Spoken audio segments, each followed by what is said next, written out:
We're so excited about this segment. We have Tom Hanks. He's going to be joining us live, and especially after what's been quite an eventful 2020 for him and his wife, Rita. Before we catch up with Tom, here's a look at their experience with coronavirus and the months that followed. It was a tweet that shook the world. Back in March, Tom Hanks posted that he and wife Rita Wilson had been diagnosed with coronavirus while filming in Australia. I have been the celebrity canary in the coal mine for the coronavirus. The first high-profile celebrity couple to share what it was like to have COVID, an illness that was just beginning to take over the country. Their symptoms different: loss of taste and smell, and fatigue. Writing on social media, we felt a bit tired, like we had colds and some body aches. Rita had some chills that came and went, slight fevers too. I feel great. I'm back to normal. We are still practicing social distancing because we want to set a good example. Even tackling the topic with humor on SNL in April. Ever since being diagnosed, I have been more like America's dad than ever before, since no one wants to be around me very long, and I make people uncomfortable. Hanks has consistently been outspoken about his corona journey, donating plasma to combat the virus, saying in an interview this week with The Guardian, there's really only 3 things everyone needs to do: wear a mask, social distance, wash your hands. I don't understand how anyone can put their foot down and say, I don't have to do my part. Here they come. Now fully recovered, the beloved actor is talking about a different kind of battle, this time on the big screen in the new World War II action film, Greyhound. We've been looking forward to this. We need this man this morning. Tom Hanks joins us live. Hey, Tom, how are you? I'm very good, very good. Thanks for having me. Well, you know who's bummed right now, I got to say, Savannah. I mean, come on. You guys have a thing. I feel a little guilty that I'm sitting here talking to you this morning, but you never know. Well, Did you lose the Today Show lottery that you have to sleep in the little self-induced quarters they have down there at 30 Rock? You have a little cot, you have a little mini bar, you have a little refrigerator. I worry about those kids of yours. They only get to see mommy on TV for the 9 hours you're on every morning. So feel bad for them. The one thing you're right about is the little bar that they do have here. So I got to remember, Tom, I remember we were sitting in the studio the day that the news broke that you and Rita had coronavirus. And I got to tell you, we sort of all had kind of a mini heart attack. It was scary for us because that was in the very beginning when we didn't know all the things about the coronavirus. How, in that moment, were you and Rita, were you afraid? No, we were not, because we were feeling extremely punky. I don't want to dismiss our symptoms. We felt rotten. I had body aches, crippling, cracking body aches. But what we were mostly concerned with was at the time is what is next. The Australian officials put us in the hospital, and they kept very strict attention on our fevers, because if they had spiked, we were going to be in trouble. Our lungs, because if they had filled up or scarred, we were going to be in trouble. And the levels of our oxygen. That was what they were doing for us, but what were they doing for other people was making sure we weren't passing it along to anybody else. We had the coronavirus. We were giving it away to anybody that came within distance to us. And so we were we were in awfully good hands, right? And we were very much aware of that. We were maybe exploring some brand new territories about the personal as well as the public versions of having COVID-19. Well, Rita I know she's a breast cancer survivor. You have diabetes and a stent. Did you? Type 2 diabetes. Type 2. Go easy on me now. Type 2. Were you concerned, like, given those other factors, that maybe there was something to worry about then? First question that we asked the medical staff who came in completely covered in PPE. We never saw anybody's mouths for an awfully long time, and we said we laid it out. Is this going to be a problem? And they looked at us with all seriousness, and they said it very well could be. Wow. Do you have any lasting effects, Tom? Other than smart aleck, kind of like cuckoo responses to it. No, what has lingered here is this societal question, really, of doing our part. I don't want to invoke.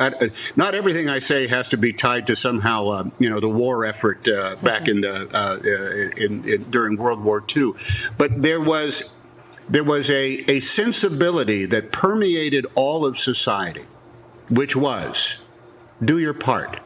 We're all in this together, and that meant doing your part meant there was a tiny bit of stuff that you could do in order to aid the ongoing stasis of an effort that had no sign of its conclusion. World War II went on for an awfully long time, a big portion of everybody's lives.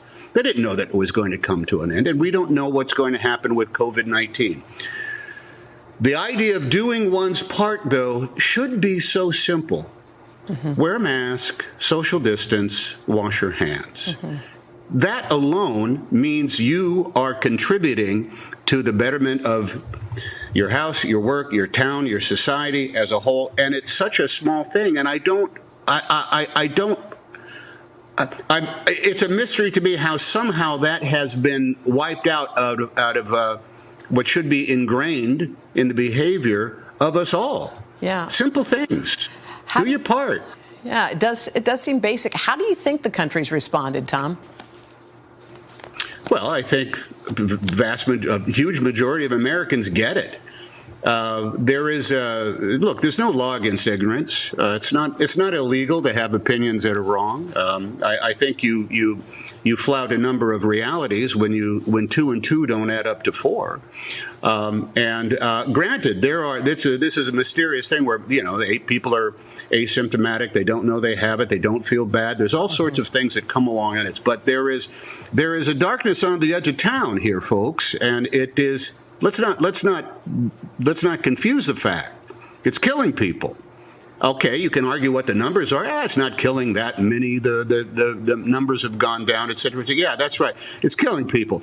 And you can say, well, traffic accidents kill an awful lot of people, too. That's traffic accident happens because a lot of drivers aren't doing their part. They're not using their turn signals. They're driving too fast. They're not paying attention to their environment.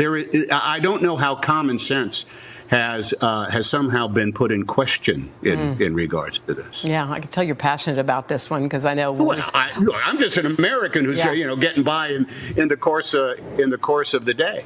Yeah, well, you know what? In the middle of everything that's going on, you have been working, and you brought up World War II. You have this movie that's coming out called Greyhound. This is really a labor of love for you. You've been working on it for 10 years. It's coming out, and it's not coming out in the on a big screen because of the way life is now. It's coming out on Apple TV, and I got to say, I wondered if you were a little bummed about the fact that people weren't going to be able to see that the way I think it was probably intended on this epic scale. Well, I'm actually thrilled that Apple TV is making it possible for everybody to see it, not only worldwide, as long as you have Apple Television, but also the day after my 64th birthday. Thank you. Thank you very much. This is a magnificent gift that's come to us because of Apple, because COVID-19 did something heartbreaking to us all. It closed down the theaters. We don't have the cinema. There isn't anybody that doesn't like going to see a good movie with 800 other people and coming out with something in common. Barring that, Apple Television has saved the day for us. We had a magnificent movie that was not going to be seen. And because of the realities, I think Apple is a benevolent streaming service in every way. It's going to look fantastic, but it's going to be available. It is going to be viewable. And otherwise, we would have languished in a vault for a movie that, look, it's 88 minutes of a thematic story that really does speak to what we're all going through right now. We didn't know that at the time we made the film. We were just trying to make a lean, spare, new version of procedures and behaviors about how difficult it was to stay alive in the middle of the North Atlantic in 1942.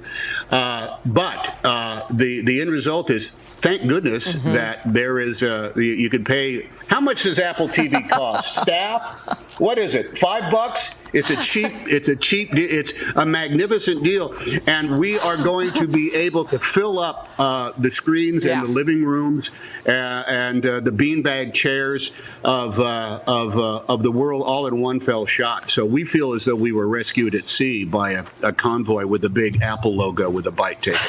Well, you play Captain Ernie Krause, and you play. It's like the perfect role for you. I know it was written by you, but it's the perfect role for you. Well, yeah. Adapted by me. Adapted by you. C.S. Forester's novel called The Good Shepherd. Yeah, I have always been fascinated by this physiological position of stasis when it came down to the war. I alluded to it earlier. Yep. In 1942, people thought the war was going to go on for 10 years, and there were extremely bad guys on both coasts that were enslaving their half of the world. So going back, finding C.S. Forester's novel was like finding literally the tip of the pyramid that I've always been trying to examine here, which is putting anybody who sees the movie into this very specific position. What would I do if I was in those same circumstances? How would I deal? Would I crack under the pressure? People say, why do you keep going back to that era again?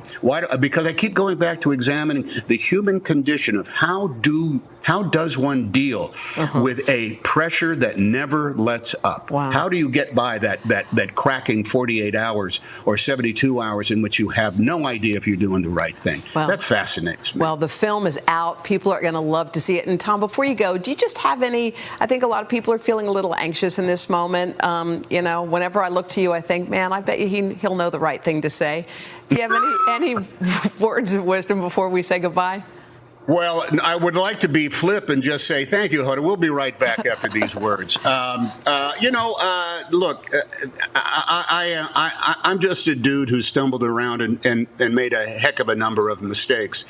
But I will say one of the things that I've learned is that more shall be revealed. This too shall pass. And look, you and I and everybody I think watching the Today Show right now really only has a window of 3 days in our lives that we can affect our place on our station in this world. We have yesterday that I think has provided us some understanding. We have today in which we wake up and are proactive and seek somehow the ability to do our part. And then that gives us a reason to have faith in tomorrow. That's hard. That is such an easy thing to say to people who are suffering through all sorts of economic insecurities. I think it's a little perhaps Pollyannish, but we are all in this together, and there are things we can do in order to help our street, our neighborhood, our town, our city, our state, our nation, and our world. Well, Tom, we love you. Thank you. Give our love to Rita. And let her know. Did you find my secret book? Did you see it on my shelf? Tom was rearranging books, and I wanted to see which. I think it was The Alchemist. I think The Alchemist got squeezed in. No, I'm going to show it to you. Hold on. Okay. Hold on. Which one was it? Let's see. Oh! Green eggs and ham. Yes. Sam, I am. Love it. Love it. And if you want, just as you go off to commercial, I'll begin the reading of it, and we can all. All right, we're going to break as he goes. You can buy Green Eggs and Ham on Apple Books. Okay, I'm going to throw it to Al Roker. Love you, Tom. Sam.